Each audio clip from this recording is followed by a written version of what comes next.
Alright? Meahotep. Peace and blessings and all that good stuff. Let's go with this. Like I said, I wanted to find out and show you guys how many different gods there are. There's over 100.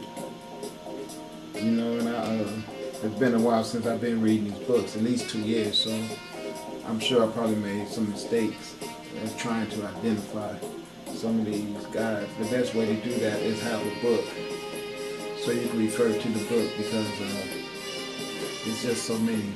I mean, it's a lot. Now, the favorite ones who you like is the ones that are going to quite naturally be easier to remember and keep an attachment of ID. As soon as you see them, you'll right away know which God it is, you know, and some of them not, you know what I mean? But anyway, I just want to go ahead and let's roll through here and see what we can find, all right? It says there are 100 more Egyptians. There are hundreds more Egyptian deities listed, but these are the ones that revere and that are the most well known. See? Just what I just said, ain't that something? Okay. Amun-Ra, a god who is a mixture of both Amun and Ra, of which come together to form a powerful sun deity and creator of all that is. Ra is the rising sun. Amun is the setting sun. So that's the same as the combination of Capri and Ra-Harakte and Atem. Same thing. Okay, I think that Atem is the rising sun, and or either Capri, and then Ra-Harakte will be the noonday sun, and then it's either Atem and Capri. That's the setting sun. It's been a while since I know Ra-Harakte is the noonday sun, but I'm not really sure on Capri. And the other one, Atem. I think it's Capri is the rising sun, Ra-Harakte is the noonday sun, and then Atem is the setting sun. That's what I think it is. I'm not sure though. Like I said, it's been a long time, almost 2 years since I've had those books. This is Capri.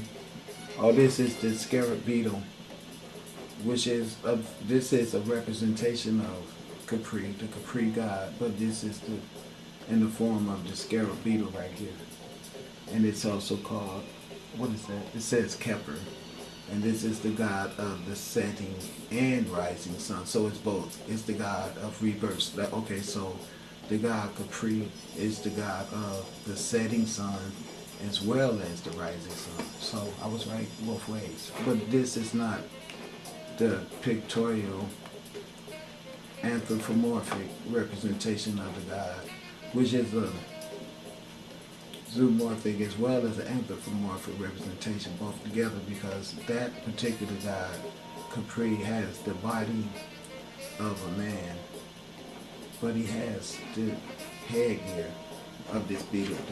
This is a scarab beetle. That's what it's called by its proper name.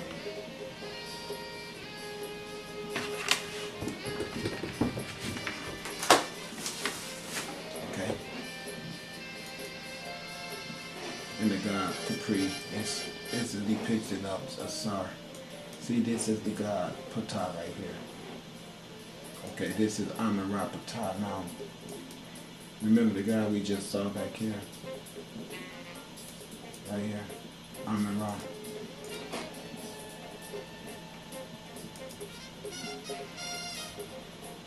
I'm sure what I'm talking about right here.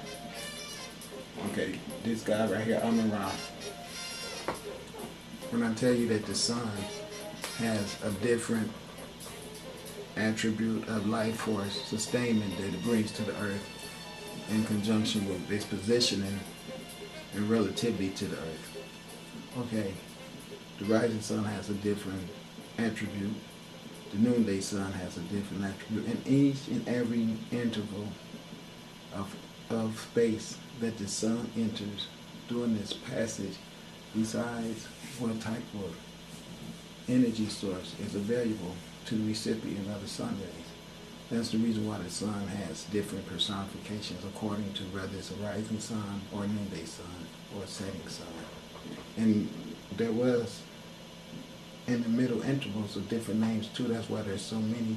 And you got to really understand the power of all that to be able to be really, really completely knowledgeable, because it's so hard to know all this stuff. I'm telling you. It's not a joke. You got to really study every day, and stay on top of it. The reason I came back here is because this is Amun-Ra, but it's Ptah too. When I show you the beginning, when the three spirits come through the vortex, the wormhole. When they come through the wormhole, those three spirits that come through are representation of cosmic forces, of spiritual energy, as well as material manifestation that we are having a lot of reaction with right now that I show you in the cameras. That's what they are. They are the force of the melanated people who came to this earth and gave this knowledge and left this knowledge with us while we was deposited here. That's the reason why you see them with the holes in their hand, because we were actually planted here as seeds. We are their children. And that's why we're here on the earth. And that's the reason why everybody is going to have to take a 180-degree turn on this crazy foolishness that they got in their head and start learning this new information that I'm getting ready to be bringing to you. I'm going to be getting some books and all that stuff, so I could get back on track and everybody else could get on track with this new knowledge. That's the reason why I don't mind saying what I say and being the person that I am, because I've been given a very important job to do. And it takes a lot of love to do this job, because it takes a lot of work. It takes a whole lot of preparation. It takes a whole lot of spiritual steadiness, and everything about discipline is all involved. So when I go all crazy and say crazy shit and all that to get your attention, don't even worry about all that. You can't hate the player. You gotta hate the game. I know what this game is all about, because I've been really conditioned and put through some shit to be the person that's allowed to sit here and bring this knowledge back to the world from a perspective of a person that's going to learn it as we all go together. But see, it's spiritual energy that's guiding me to do it. So you're going to have the best teacher of all. You're going to have the sun teaching you through me. So know that. So let's get over all the body shit and all the attachment with the foolishness that make people have egos and make you be afraid to actually be a person that's honest with yourself, okay? The first thing you got to eradicate is ego. You got to get rid of foolishness of what you're going to be hoping somebody else see you as, because I don't care how hard you try to make a person be predisposed to accepting an identity of you the way you would like them to, they're not. I don't care what you try to do, people are going to see you as whatever they want to see you as. So what you need to start understanding right now is that the only person you should be willing to please is yourself. And you don't please yourself by hurting other people. That's not what I'm saying to you. What I'm saying to you is you're going to please yourself by learning what a wonderful person you are. And once you know that inside yourself, you don't need to do things to make other people tell you how wonderful you are, because you know inside yourself how wonderful you are. And the bad things that everybody has gone through in their life already, be feeling privileged that you went through that, so that you can later on down in life be able to help someone else that's going to come up to the same challenges and the same type of opposition that you had to go through. It's all a part of becoming gods and goddesses. We gonna skip man and woman and adults and all that bullshit. We going straight after being gods and goddesses. Alright? And the only people that can get on with that is the ones that can get on with it. The ones who want to stick with Jesus, go ahead. But all you smart ones that want to roll with this and start learning your true history, let me start right now. This is Amun-Ra. Like I said, It is the rising sun as well as the setting sun. It's the two combined position of the solar movement that gives a manifestation of two God deities in one. Not even dual, because they're not dual, because it's still the encapsulation of one, which is the sun. But the sun has been given ID that is synonymous with its position around the earth. And that ID doesn't make half of the change. It makes his name become completely that, according to what sector of the earth is bringing life force to. So when it's the rising sun, the name is Ra. Okay? Okay, say to form a powerful sun, deity and creator of all that is. Ra is the rising sun, and Amen is the setting sun. Okay, let's go.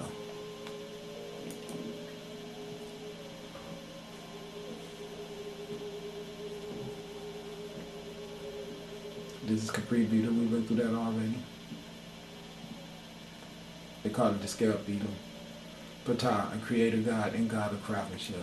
Okay, this guy right here, as you can see the Ankh in his hands, right? Now look right there. You got 1, 2, 3, 4. That's the Djed. Now look, let me break something down. This guy, Ptah, right here. If you look, he's got the Djed right here that the Sar sits on. And it's got 4 pillars on it. Those 4 pillars, that's the Djed I'm talking about right there. The pedestal that he's sitting on top of. Okay? Now look. If you look real good, right here, you see that's 4. 1, 2, 3, 4. Okay, now that's the top of 7 chakras. Those are the 4 chakras that you at least need to be on your 4th vibration before you even start thinking about being a god. That's the reason why they start you off at the 4th one. The first 3 is so low that they don't even make any. The only thing the first 3 do is put you through so much shit that by the time you make it to 4, you became very wise. Because your heart is in it now. You know that there's something better than the dogma you've been getting. Alright? So you gotta be, if your heart ain't in it, you can forget about it. Your 4th chakra, I think, is where your heart starts at, okay? I think, we'll find out later. But anyway, after that, know that Ptah and Asar and Amun-Ra are all the same deities. I'm gonna prove that to you, okay? As we go along. It's just attributes that's missing. This guy right here is the universal creator. You can see that the roundness of the head, I guess, would be synonymous. I don't know. If I tried to guess, I'm not even gonna try to. All right, but that's new on me. I've never saw that blue around there before, but I'm sure we're gonna find out why it's there. Okay, let's go on. I would think it has something to do with the God connection that's in the blue light that's coming from the sun, the ocean blueness, the sky blueness. It's not really there, but it's definitely a sign of God energy, God sustainment, God creation, and God connection. Okay, this is Heteru. This is the lady I tell you about. We are all constantly encapsulated in the vagina of Heteru. You can see the sun disk right there with the horns, which represents sustainment. You can see it looks as if she's got something in her hand that will be something you can eat, like an apple or something. I don't know. My eyes is kind of bad. I'm not saying that for sure, but it seems like that's what's there. But look what it says. It says Het, Heret, or Hathor. But it's Het, Heru is what it is. From all the books I've been reading. See, this is what makes me mad when they, but I guess it could be Het, Heret, but that's not what I've read in the book.